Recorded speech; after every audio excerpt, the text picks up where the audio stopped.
가을이 깊어가고 있습니다. 오늘 하나님께서 우리에게 주신 말씀의 제목은 하나님의 말씀이 점점 왕성하게 하라입니다. 하나님의 말씀이 점점 축소된 것이 아니라 우리가 신앙생활 하면 할수록 더욱더 견고해지고 지경이 확대되고 또 강성해지는 점점 왕성한 그러한 말씀의 삶을 하나님이 기뻐하십니다. 오늘 말씀을 통해 저도 그렇고 여러분도 그렇고 말씀의 인도하심과 또 지도하심을 받는 우리 모두가 되기를 진심으로 소망합니다. 어려운 여건 속에서도 교회를 위하여 물심양면으로 섬기고 봉사하는 여러분들의 헌신과 수고를 통해 교회가 지금까지 든든히 또 왔고 올해도 마찬가지입니다. 또 주님 오실 때까지 또 우리 당대뿐만 아니라 우리 다음 세대까지 우리 교회는 서서 든든히 서갈 뿐만 아니라 더 성숙하고 성장하는 하나님이 기뻐하시는 교회가 될 줄로 믿습니다. 우리의 헌신을 통해 하나님 영광 받으시고 또 우리가 하나님 앞에 받은 은혜가 크잖아요. 그러나 하나님 앞에 드린 건 작지만 그러나 이것들이 모아져서 교회를 더 강하게 하고 또 능력 있게 하는 그런 소중한 헌신들이 있기를 소망합니다. 오늘 말씀을 우리 권사님이 읽어주셨는데요. 말씀을 가만히 살펴보면 표면적인 내용은 교회의 필요에 따라 7 집사를 세우죠. 그리고 사도들은 공동체의 영적 성장을 위해 말씀과 기도에 충실하는, 전무하는 그러한 내용이 오늘 본문의 말씀입니다. 한편으로는 7 집사라고 하는 교회의 직분자들이 세워지고 또 한쪽에서는 교회를 위해 사도들이 말씀과 기도에 전무하는 이 일을 결단하죠. 오늘 말씀의 내용은 자세히 살펴보면 다음과 같습니다. 교회가 급성장하기 시작합니다. 하루에도 3,000명, 5,000명씩 정말 엄청난 부흥의 역사가 일어나죠. 다양한 사람들이 모이고요. 교회에 다양한 요청들이 있을 수밖에 없겠죠.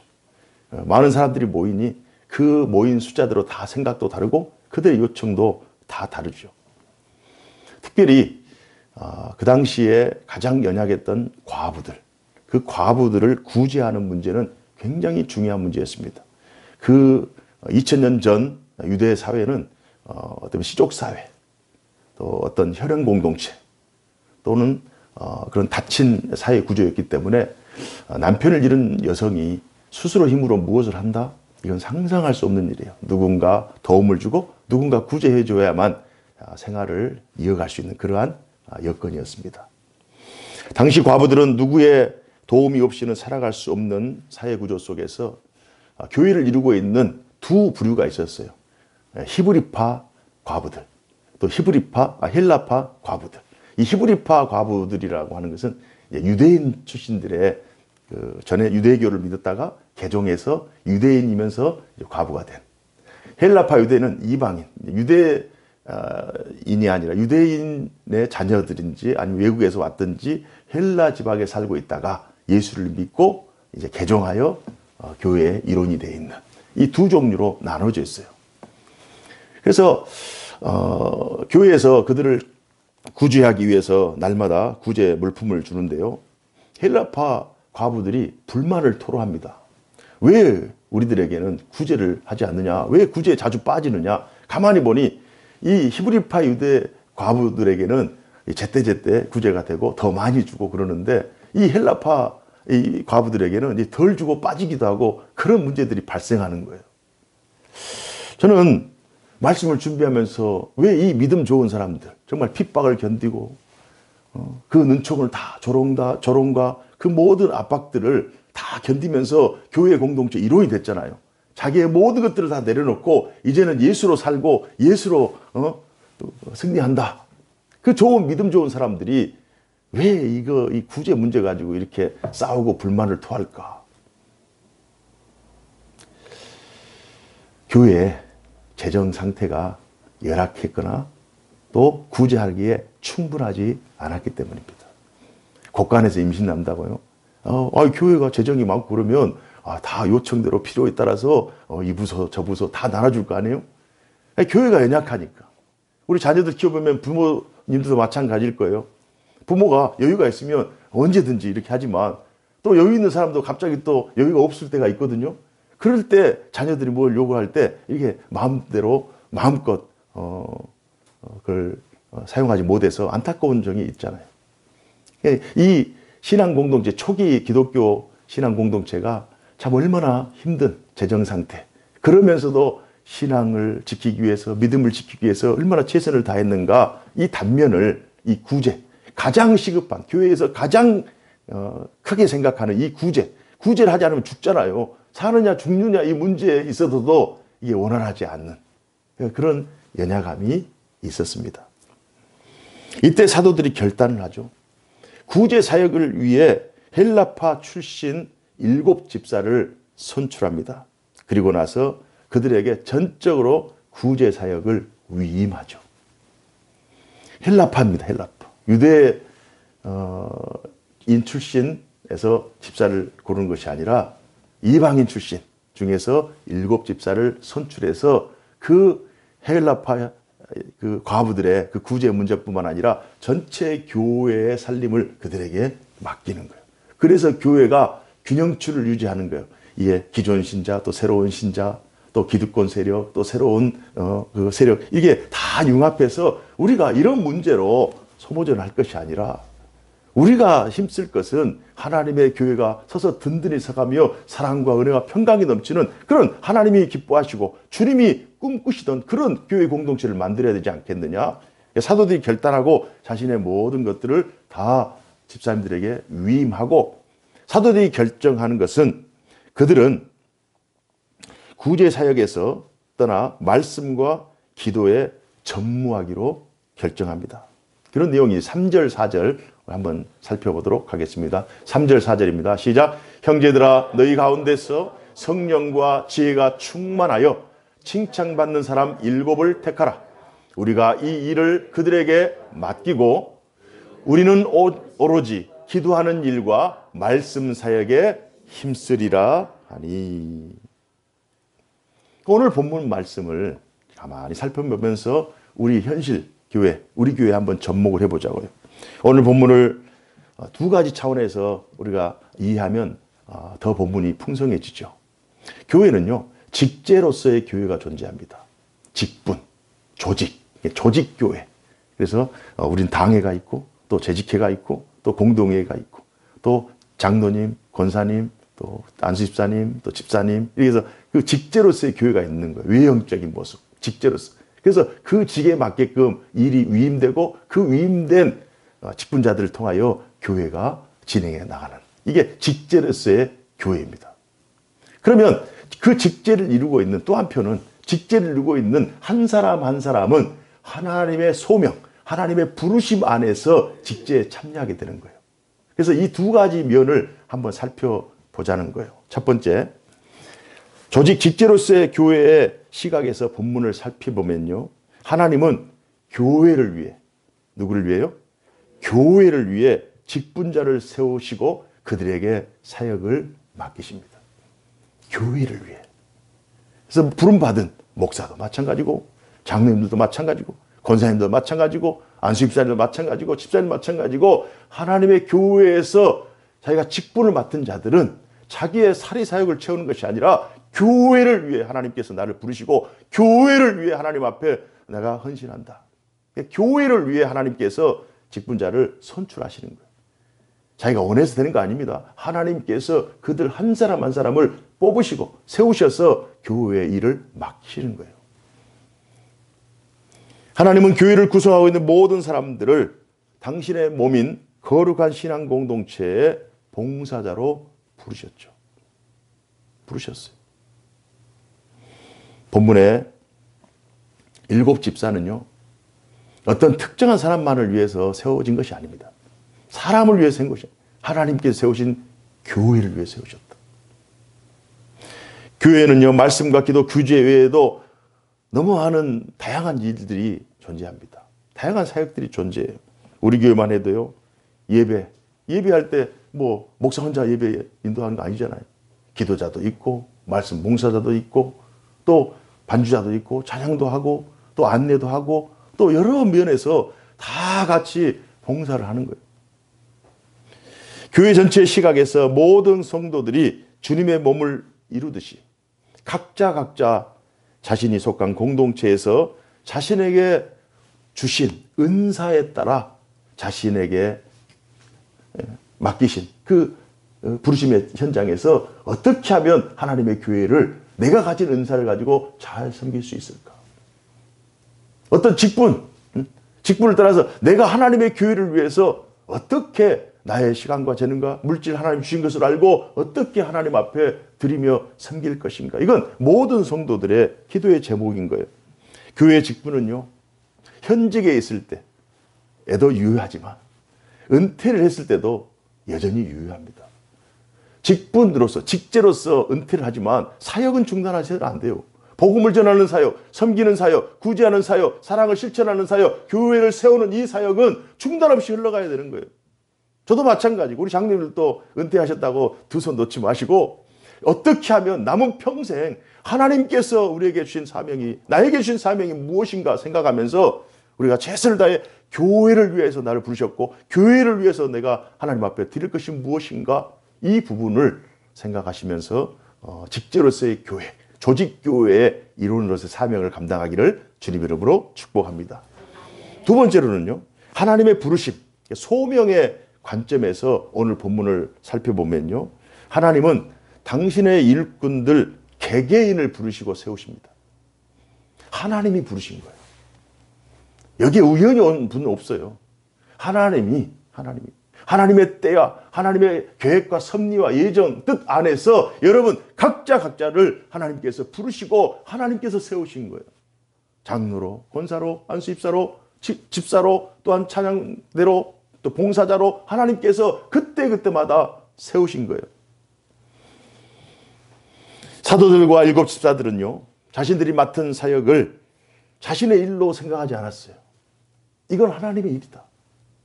하나님의 일이다.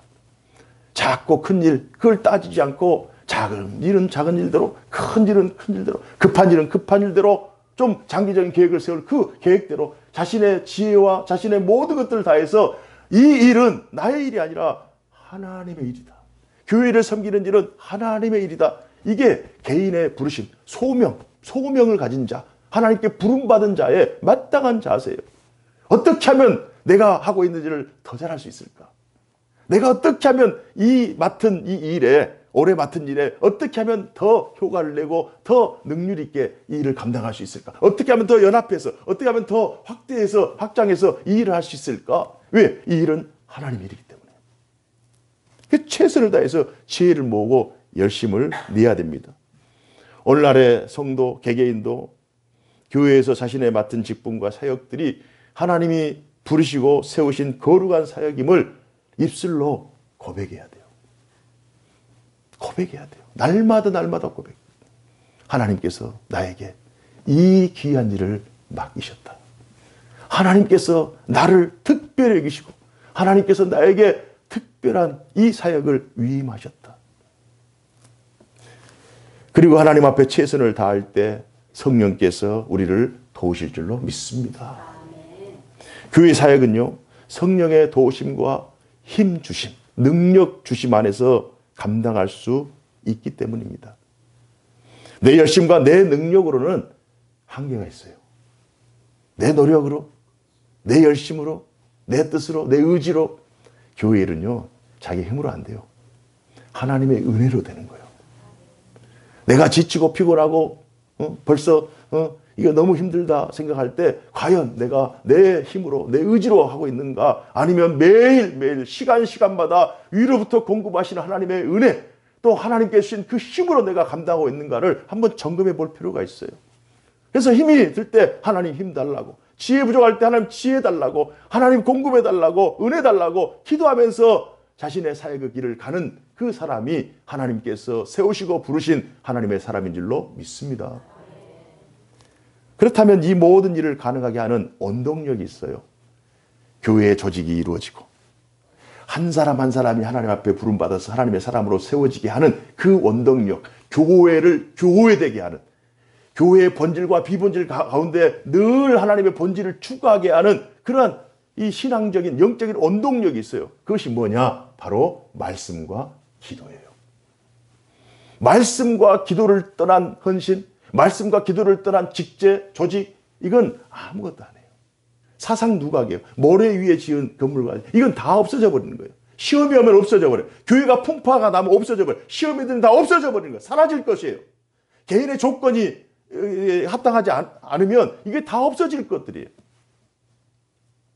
말씀과 기도 위에 하나님께서 교회를 세우시고 말씀과 기도를 통해서 나의 헌신이 날마다 되새겨지고 또 하나님 앞에서 새로워질 때 하나님의 교회는 서서 든든히 서갈 줄로 믿습니다. 특별히 교회와 직분자들에게 있어서요, 하나님의 말씀의 중요성은 100번을 강조해도 중요하지 않죠. 100번을 강조해도. 그래서 베드로 사도는요, 초대교회 교인들에게 편지를 보내면서 이런 당부를 합니다. 베드로전서 1장 23절 이하예요. 너희가 거듭난 것은 썩어질 씨로 된 것이 아니요 썩지 아니할 씨로 된 것이니 살아있고 항상 있는 하나님의 말씀으로 되었느니라. 너희가 거듭난 것은, 성도가 거듭난 것은, 성도가 하나님의 부르심을 받고 일꾼된 것은 썩어질 씨로 된 것이 아니라 썩지 아니할 항상 있는 살아있는 하나님의 말씀으로 된 것인 줄로 믿습니다. 그러니까 하나님의 말씀으로. 그러니까 하나님의 말씀을 떠나서 교회가 존재할 수 없듯이 하나님의 말씀을 떠나서 조직교회가 존재할 수 없어요. 하나님 말씀을 떠나서 교회 성도들의 헌신, 이건 존재할 수 없는 거예요. 우리의 거듭난 것은 하나님의 말씀으로 된 거예요.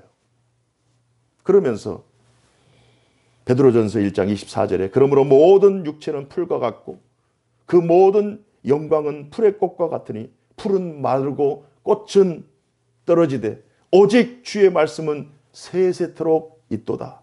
너희에게 전한 복음이 곧 이 말씀이니라. 초대교회 성도들에게 열심히 있는 성도도 있을 것이고 부지런한 성도도 있을 것이고 좀 뒤처진 성도도 있을 것이고, 그래서 성도들에게 교회가 세워지고 가는 곳마다 복음이 막 꽃을 피잖아요. 아름다운 열매들이 막 맺히잖아요. 그런데 중요한 것은 외형적인 모습이 아닙니다. 우리들의 열심이 아닙니다. 우리의 노력이 아닙니다. 가장 중요한 교회의 본질은 하나님의 말씀과 기도입니다. 우리 말씀을 통해서 우리가 교회가 잘 가고 있는지, 우리의 헌신이 제대로 가고 있는지를 늘 점검하라는 거예요. 이 교회에서 하나님 말씀과 기도가 얼마나 중요한지는 베드로 사도도 강조했지만 바울 사도도 역시 데살로니가 교회에 편지하면서 강조한 내용이 데살로니가 전서 2장 13절 내용에 보니까요. 이러므로 우리가 하나님께 끊임없이 감사함은, 그러니까 쉬지 않고 감사함은 너희가 우리에게 들은 바 하나님의 말씀을 받을 때에 사람의 말로 받지 아니하고 하나님의 말씀으로 받음이니 진실로 그러하도다. 이 말씀이 또한 너희 믿는 자 가운데서 역사하느니라. 아멘. 데살로니가 교회, 그들이 전한 이 복음이 교회를 통하여 교회가 견고히 세워지고 부흥하고 성장하는 소식이 들려요. 그런데 그 소식이 너희들의 열심도 물론 필요하지만 헌신도 필요하지만 가장 중요한 것은 하나님의 말씀이 너희 안에 역사하기 때문에 그 말씀의 능력으로 말미암아 교회가 든든히 세워지고 있다는 사실을 바울이 데살로니가 교회 교인들에게 상기시키고 있는 거예요. 그러니까 우리도 마찬가지예요. 한번 점검해 봐야 돼요. 우리 교회가 지금 중요한 일을 올 2024년은요. 우리 교회에 너무나도 귀중한 한 해잖아요. 하나님의 가능성을 믿고 전진하는 신앙 공동체. 작년에 세운 표예요. 하나님 2024년에는 정말 하나님께서 큰 일을 행해 줄 줄로 믿습니다. 2024년에는 우리가 불가능해 보이는 것 같고 정말 희미해 보이는 것 같고 도저히 가능성 없는 보이는 그러한 우리의 현재이지만, 그러나 그럼에도 불구하고 하나님 역사하셔서 우리 신앙 공동체가 하나님의 가능성을 믿고 전진할 수 있도록 하나님께서 은혜를 더하여 달라고. 그랬더니 1월 5일부터 시작해서 6월 28일, 7월 28일, 또 어제, 또 내일, 또 올 한 해 25일 크리스마스 전 올 한 해 하나님께서 우리 교회에게 얼마나 큰 은혜와 은총을 베풀어 주실 것인가. 이건 사람의 일이 아니에요. 사람의 세운 계획이 아니란 말이에요. 우리가 본질을 추구하고 하나님의 말씀을 추구하고 어떻게든 우리 교회가 하나님이 기뻐하시는 교회가 되기를 위해 최선을 다할 때 하나님께서 도우시는 은혜가 우리 가운데 있을 줄로 믿습니다. 특별히 하나님의 말씀이요, 교회를 성숙시키고요, 성장시키는 원동력이에요. 교회를 하나님의 말씀이 성숙시켜요. 또한 하나님의 말씀이 교회를 성장시켜요. 부흥이 일어난다는 거예요. 부흥은 하나님의 말씀으로 된 거예요. 리바이벌은 부흥은 하나님의 말씀으로 되는 것이지 사람의 어떤 인위적인 어떤 작용으로 인한 결과가 아니래요. 우리 6장 7절 말씀 한번 볼까요? 7절 말씀에 이렇게 사도들이 하나님 말씀을 전무하고 또 7 집사를 세워서 교회가 자신들의 직제, 조직의 교회를 충실하고 한 사람 한 사람은 정말 최선을 다해 하나님께서 나를 부르셨다, 하나님 나를 세우셨다 이렇게 기도하며 나아갈 때 교회는 어떻게 결과를 얻었느냐? 성장과 성숙의 결과, 그 현장을 우리가 7절 말씀을 다 같이 한번 봉독하면서 우리에게도 그러한 성숙과 성장, 부흥의 역사를 하나님께 허락해 달라고 우리 기도하는 마음으로 다 같이 읽겠습니다. 시작.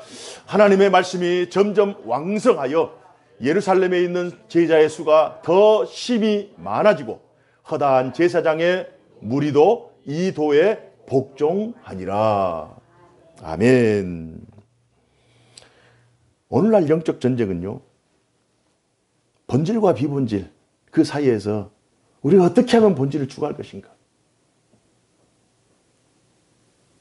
우리가 재정적인 문제, 또 공간적인 문제, 여러 우리 교회에 필요한 문제들이 있어요. 그러나 그것들은 다 비본질이에요. 교회를 교회되게 하는 것은 하나님의 말씀이 교회의 강단에서 제대로 선포되고 있는가? 성도들은 하나님의 말씀의 인도하심과 지도하심과 가르치심 안에서 순종하고 있는가? 내 뜻이 아니라 하나님의 말씀을 앞세워 하나님의 말씀에 순종하는, 하나님의 말씀을 붙잡고 나가는 그 힘의 능력과 그 힘의 권세로 살아가고 있는가? 이걸 우리가 늘 점검해 봐야 돼요. 교회요, 정말 이렇게 세우기는 힘들잖아요. 부흥하기 힘들어요. 그러나 무너지기도 쉬워요. 재정이요, 많다가 없기도 해요. 교회 프로그램이요, 잘 되다가 또 안 될 수도 있어요. 그건 다 비본질이에요. 우리가 어떤 경우에 하나님의 말씀에 붙잡히고 하나님 말씀을 순종하고 있는가? 이 같은 싸움을 승리로 이끌기 위해서 우리는 늘 기도해야 돼요. 오늘날에도 여전히 하나님의 말씀이 개인을 살리고 가정을 살리고 교회를 살리고 이 세상을 살리는 유일한 대안이다. 그리고 우리는 이 사실을 믿고 부르짖어야 돼요. 어떻게 부르짖을까요? 오늘 7절 말씀을 우리의 삶 속에 적용하면서 이 7절 말씀이 우리의 가정에, 또 우리 개인, 가정, 교회, 이 땅에 임하기를 간절하면서 이렇게 기도해야 돼요. 주여, 내 영혼이 하나님의 말씀으로 왕성하게 하옵소서.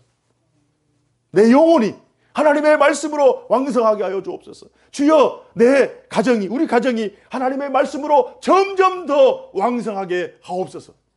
주여, 이 나라, 이 민족이, 교회가 살아계신 하나님의 말씀으로 날마다 왕성하게 하옵소서. 그래서 하나님의 말씀이 점점 왕성하게 하라. 하나님의 말씀이 점점 왕성할 때 하나님께서 내적인 성숙과 외형적인 성장을 이루어 줄 줄로 믿습니다. 하나님의 말씀이 왕성할 때 우리 개인도 살고 가정도 살고 교회도 살고 이 나라 이 민족도 살아나는 역사가 일어날 줄로 믿습니다. 우리 모두가 이같이 기도하며 믿고 나아갈 때요, 하나님은 제자의 수가 더 심히 많아지고 하나님의 말씀을 본질로 알고 추구하는 그 교회에 하나님께서 양적인 성장, 질적인 성장은 물론이고 양적인 성장까지 허락해 주신다는 것. 제자의 수가 더 심히 많아지고 허다한 불신자의 무리도, 제사장의 무리잖아요.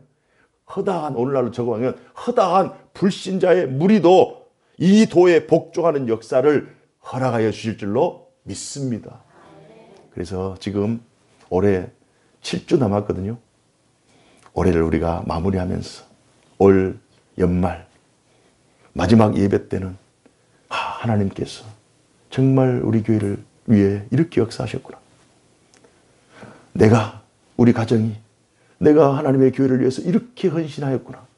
하나님께서 우리의 헌신을 기뻐 받으시고 이렇게 아름다운 열매를 허락해 주셨구나. 우리가 다 같이 하나님 앞에 영광을 드리며 찬양을 드리며 하나님 앞에 우리 받은 은혜를 올려드리는 그런 놀라운 승리의 선포 혹은 승리의 쾌거로 올려드리는 함성을 통해 하나님께 영광을 드리는 우리 모두가 되기를 주님 이름으로 축복합니다. 기도하겠습니다. 은혜로우신 하나님 아버지 감사합니다. 오늘 2000년 전 처음 교회, 초대교회 예루살렘 교회에서 일어났던 일들이 우리의 삶에 또한 현재 우리 교회에 성경적인 지표가 되고 또 우리 교회가 어떤 본질을 추구하면서 어떤 자세로 하나님의 교회를 든든히 세워갈 것인가를 교훈하여 주시니 감사합니다. 어떤 환경 속에서도 우리 교회가 조직적인 교회로서 또한 한 사람 한 사람이 하나님 앞에 부름받은 소명자 사명자로서 또한 우리 모두가 하나님의 말씀과 기도에 전무하면서 하나님의 교회를 든든히 세워갈 수 있도록 주여 저희 교회에 함께하여 주옵소서. 저희 교회를 성숙하게 하여 주옵소서. 저희 교회의 부흥의 역사를 허락하여 주시옵소서. 그리하여 수많은 허다한 불신자들이 저희 교회에 나와서 하나님을 알게 하시고 또 복음으로 말미암아 저들에게 자유의 인생 살아갈 수 있도록 은혜 더하여 주옵소서. 성령의 능력과 권능이 우리 교회 위에 늘 함께하여 주옵소서. 주 예수 그리스도 이름으로 기도하옵나이다. 아멘.